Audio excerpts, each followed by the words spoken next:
እንደምን አደራችሁ፣ እንደምን ዋላችሁ፣ እንደምን አመሻችሁ። በዓለም ዙሪያ የትም ብትሆኑ የሚያነሳሳችሁን ከእንቅልፋችሁ የሚቀሰቅሳችሁን እና ልትሆኑት የተፈጠራችሁትን ሰው እንድትሆኑ የሚገፋፋችሁን ነገር ለመስማት ዝግጁ እንደሆናችሁ ተስፋ አደርጋለሁ። ዛሬ ስለ አንዱና ዋነኛው የስኬት ጠላት ልነግራችሁ ፈልጋለሁ። እሱም ተፎካካሪያችሁ አይደለም፣ የገንዘብ እጥረታችሁ አይደለም፣ አልፎ ተርፎም ያላችሁበት ሁኔታም አይደለም። እሱም ስንፍና ነው። አዎ ያቺ ትንሽ ሾልካ የምትገባ የማትታይ ኃይል በጆራችሁ ትንሽ ተጨማሪ ተኛ፣ ትንሽ ተጨማሪ አንሸራርት፣ እስክሮል አድርግ፣ ነገ ትጀምረዋለህ እያለች የምታሾካሽኩባችሁ ናት። እናም ልክ እንደዛው ህልሞቻችሁ ገና ሳይወለዱ ይሞታሉ። ስንፍና በማግስቱ ጠዋት ጠቃሚ ስብሰባ እንዳለባችሁ ያወቃችሁ፣ በማግስቱ ጠዋት ትምህርት እንዳለባችሁ ያወቃችሁ አምሽታችሁ እንድትቆዩ ሁልጊዜ ከሚያሳምናችሁ ጓደኛ ጋር ይመሳሰላል።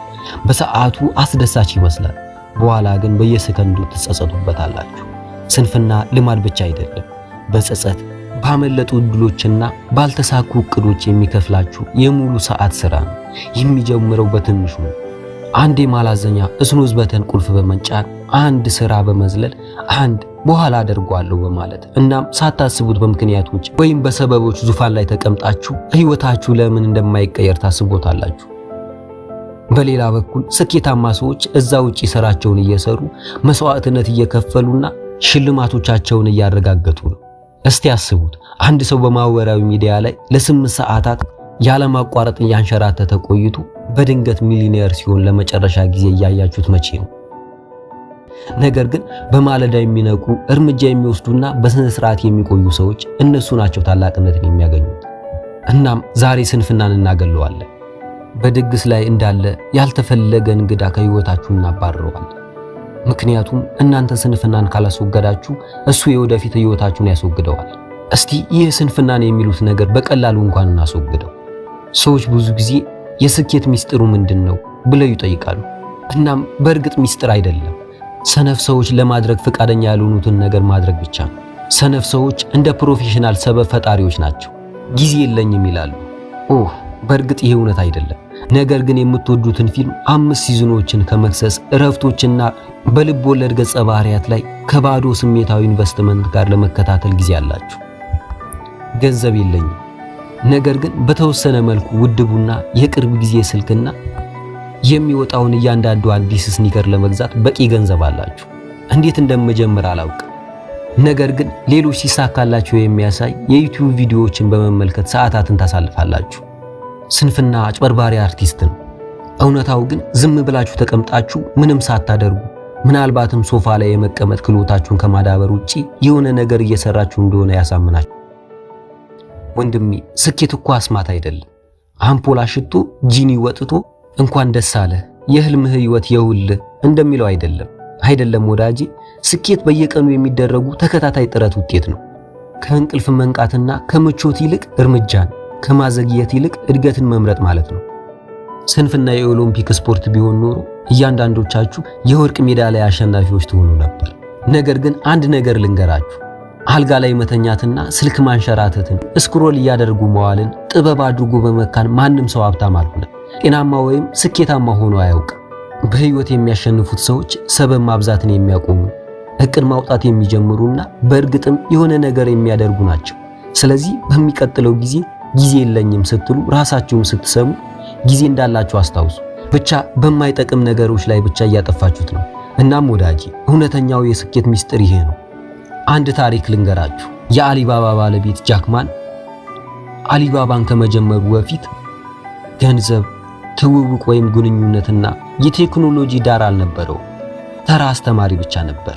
ባለሀብቶችን በመፈለግ ወደ ሲሊከን ቫሊ ሄደ። እናም 30 የተለያዩ ሰዎች አልቀበልም አሉት። ሳቁበት። ጃክ ሐሳብ የሞኝነት ነው አሉት። ነገር ግን ሰነፍ ለመሆንና ተስፋ ለመቁረጥ ፈቃደኛ አልነበረም። በምትኩ ጠንክሮ ሰራ፣ ራሱን አሻሻለ፣ ብዙ በሮችንም አንኳኳ። እናም ዛሬ አሊባባ በዓለም ላይ ካሉ ትልልቅ የኢኮሜርስ ኩባንያዎች አንዱ ነው። እስቲ ጃክማን አሁን ሰነፍ ቢሆን ኖሮ አስቡት። ምናልባት ልክ ይሆናሉ፣ ምናልባት ማቆም አለብኝ፣ እንደዛ ቢያስብ ኖሮ አስቡት። ዛሬ ጃክማን ማን እንደሆነ አናውቀውም ነበር። ያ የትልቅ የኢኮሜርስ ኩባንያ አሊባባ መስራች ማን እንደሆነ አናውቅም ነበር። ለእናንተም ያው ነው። ሰበብ ማቅረብ ከቀጠላችሁ ማንም ስማችሁን አያውቀውም። ሰበቦች ውድ ናቸው፣ ምክንያቱም የወደፊት ህይወታችሁን ያስከፍላችኋል። ዛሬ ሰበብ ማቅረብ ከቀጠላችሁ የወደፊት ማንነታችሁ ወደ ኋላ መለስ ብሎ ለምን ዝም ብላ አልጀመርክም ይሏችኋል። ስለዚህ ሰበቦችን መግዛት አቁሙ። ልታደርጉት የምትችሉት በጣም መጥፎ ኢንቨስትመንቶች ናቸው። ወዳጄ ስንፍናና ሱስ አንድ ናቸው። እጅ በሰጣችሁት ቁጥር ለማቆም እየከበደ ይሄዳል። ለማቆም ብቸኛው መድኃኒት ስነ ስርዓት ወይም ዲሲፕሊን ነው። ስንፍናችሁን መግደል ከፈለጋችሁ የማያስቆሙ በሚያደርጋችሁ ልማዶች መተካት አለባችሁ። እንዴት እንደምታደርጉት ነው። በማለዳ ተነሱ። ሰነፍ ሰዎች ብዙ ይተኛሉ። ስኬታማ ሰዎች ዓለምን ከመነሳቱ በፊት ይነቃሉ። ቀትር ላይ የምትነቁ ከሆነ እንኳን ደስ አላችሁ። ግማሹን ቀን ለትራስ አጭታችሁ ነው የምትነሱት። ትናንሽ ግቦችን አውጡ። ሙሉውን ተራራ በአንድ ቀን ለመውጣት አትሞክሩ። ትናንሽ ዕለታዊ እርምጃዎችን በመውሰድ ጀመሩ። ጀግኖች እንኳን ዓለምን ከማዳናቸው በፊት ትናንሽ ክብደቶችን በማንሳት ነው የጀመሩት። ትኩረትን የሚከፋፍሉ ነገሮችን አስወግዱ። ቲክቶኩን፣ ኢንስታግራሙን፣ ፌስቡኩን፣ ቲቪውን፣ ጌሞቹን፣ እነዚህ ነገሮች ጊዜያችሁንና ጉልበታችሁን ያባክናሉ። ቲክቶክ ላይ ማንሸራተት፣ ስክሮሊንግ ስፖርት ቢሆን ኖሮ እያንዳንዶቻችሁ እስካሁን የኦሎምፒክ ሻምፒዮን ትሆኑ ነበር። ጠንካራ ሰራተኛ በሆኑ ሰዎች ላይ ራሳችሁን ክበቡ። ከሰነፍ ሰዎች ጋር ጊዜያችሁን ካሳለፋችሁ ሰነፍ ትሆናላችሁ። ዓላማ ካላቸው ሰዎች ጋር ጊዜያችሁን ካሳለፋችሁ ጠንክራችሁ እንድትሰሩ ትነሳሳላችሁ። የአንድ ላባ ወፎች አብሮ ይበራሉ። በንስሮች መንጋ ውስጥ እርግብ አትሁኑ። ዝም ብላችሁ ጀምሩ። ትክክለኛውን ጊዜ መጠበቅ አቁሙ።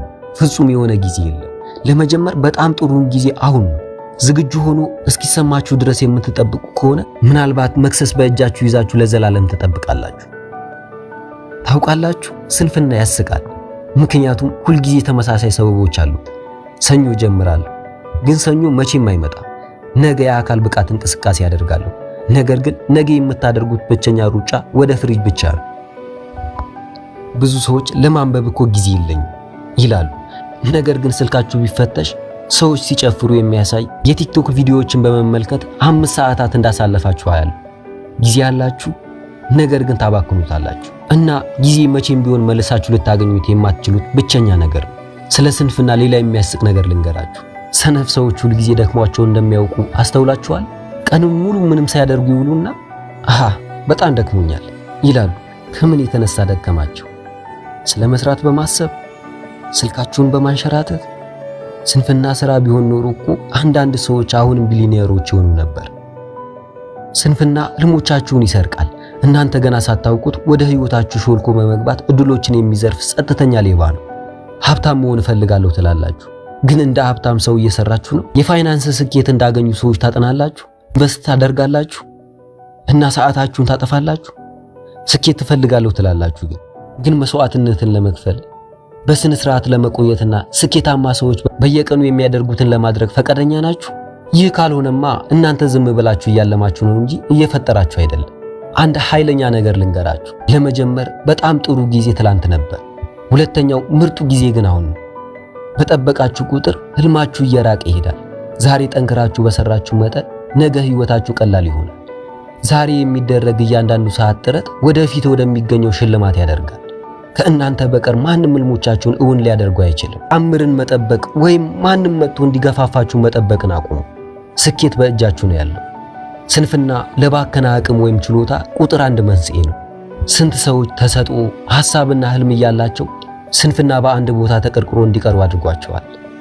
እርምጃ ለመውሰድ ፈቃደኛ ባለመሆናቸው ብቻ ሌሎች አልፈዋቸው ሲሄዱ ስንቶቹ ወደ ኋላ ተቀምጠዋል። እናንተ እንደዛ አትሁኑ። ስለዚህ መጠበቅን አቁሙ። ማማረርን አቁሙ። ሰነፍ መሆንን አቁሙ። እያንዳንዱ የባከነ ሰከንድ ወደ ግባችሁ ለመቅረብ ልትጠቀሙበት ትችሉ የነበረ ሰከንድ ነው። እናም በርትታችሁ ተነስታችሁ ለወደፊት ህይወታችሁ ታገሉ። ዓለም በእድሎች የተሞላት ናት። ነገር ግን ለነሱ ለመስራት ፈቃደኛ ለሆኑት ብቻ ነው። ስኬት ለተለዩ ሰዎች አልተጠበቀም። የተጠበቀው ለሱ ለመስራት ፈቃደኛ ለሆኑት ነው። ጠንካራ ስራ አድሎ አያደርግም። የሚሸልመው በቁርጠኝነት በትዕግስት እና በጥረት የሚቀበሉት ብቻ ነው። ስንፍናችሁ ትልቁ ጠላታችሁ ነው። ሳይስተዋል ሾልኮ የሚገባና አቅማችሁን የሚሰርቅ ጸጥተኛ የህልም ገዳይ ነው። እናንተ ካልገደላችሁት እሱ ህልሞቻችሁን፣ ምኞቶቻችሁን እና ልትኖሩት ትችሉ የነበረውን ህይወታችሁን ይገለዋል። ታዲያ ዝግጁ ናችሁ? ሰበብ ማቅረብ አቁማችሁ እርምጃ መውሰድ ለመጀመር ዝግጁ ናችሁ? ዓለም እናንተን እንድትነሱ ወደፊት እንድትራመዱና ተጽዕኖ እንድትፈጥሩ እየጠበቀቻችሁ ነው። የወደፊቱ ማንነታችሁ እየጠበቃችሁ ነው። የመጀመሪያው እውነተኛ የስኬት እርምጃ የምትወስዱበት ቀን ነገ ሳይሆን ዛሬ እንደሆነ ተስፋ እያደረገ እየተመለከታችሁ አታሳፍሯቸው። ከዓመታት በኋላ በጸጸት ተሞልታችሁ ወደ ኋላ መለስ ብላችሁ ያን ጊዜ ጀምሬ ቢሆን ኖሮ ዛሬ የት ደርስ ነበር ብላችሁ ስታስቡ አስቡት። ያንን የወደፊት ህይወት የመቅረጽ ኃይል አሁን አላችሁ። በመንገዳችሁ ላይ የቆመው ብቸኛው ነገር የራሳችሁ ማንነት ነው። ፍርሃት፣ ማዘግየትና ስንፍና በራሳችሁ የፈጠራችሁት እንቅፋቶች ናቸው። ነገር ግን ወደፊት ለመጓዝ በወሰናችሁት ቅጽበት ሊፈርሱ ይችላሉ። ፍጹም የሆነ እቅድ አያስፈልጋችሁ፣ እርምጃ ያስፈልጋችኋል። ወደዛ ውጡና ስንፍናችሁን ግደሉት። ቤል ነበርኩ። ቸር ቆዩልኝ።